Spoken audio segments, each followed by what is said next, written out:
Դատելով Հայաստանի գործող իշխանության ոչ վաղ անցյալի հայտարարություններից հայ-ադրբեջանական խաղաղության պայմանագիրը, պարոն նախագահ, պետք է դառնար մի շատ կարևոր անկյունաքարային փաստաթուղթ, դարակազմիկ փաստաթուղթ,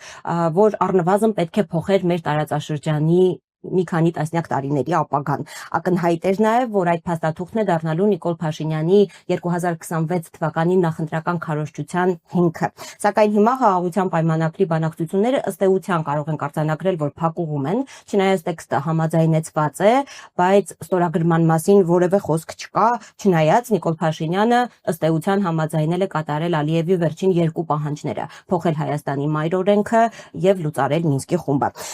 Ինչ է ձեր վերլուծություններով տեղի ունենում բանակցային կուլիսներում։ Չեմ կարծում, որ որևէ լուրջ բան տեղի ունենում, եթե չհամարենք երեկվա թե անցած օրվա Ալբանիայում հերթական կադրերը, որը ուղղակի արժանապատվության տեսանկյունից բավական դեպրեսիվ է, կարծում եմ յուրաքանչյուր հայի համար։ Ակնհայտ այդ մուրալը մի ինչ-որ փաստաթղթի, որը ենթադրում եմ խաղաղության մասին չի լինելու, այլ լինելու է ինչ-որ մի թուղթ Նիկոլ Փաշինյանի մասին,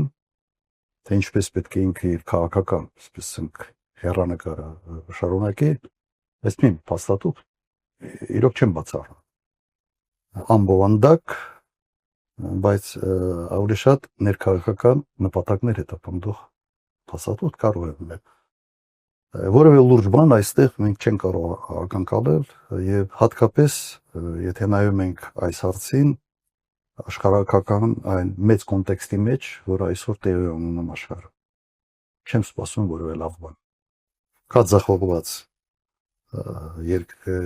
առաջնորդ, որի նպատակը ամեն գնով պահել աթոռը եւ կան այս ամեն ինչի շուրջ ցենց խաղացողներ, որոնք կգնահատեն, իսկ արժի այդ հարցում աջակցել, թե չարժի աջակցել։ Ընդհանրապես սա է։ Իբրև ենթահարց ուղղակի ձեր տպավորությամբ հնարավոր է գոնե փորձեն խաղարկել գերիների վերադարձի հարցը որպես բանակցային ինչ-որ մի բան, թե այլևս բոլոր դաշտերը սպառված են։ Չեմ կարծում, որ գերիների հարցը հետաքրքրում է այս իշխանությունը,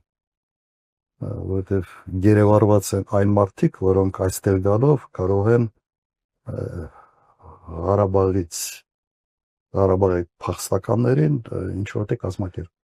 իրենց հեղինակությամբ, իրենց ազդեցությամբ, իսկ դա այս իշխանություններին պետք չի ընդհանրապես։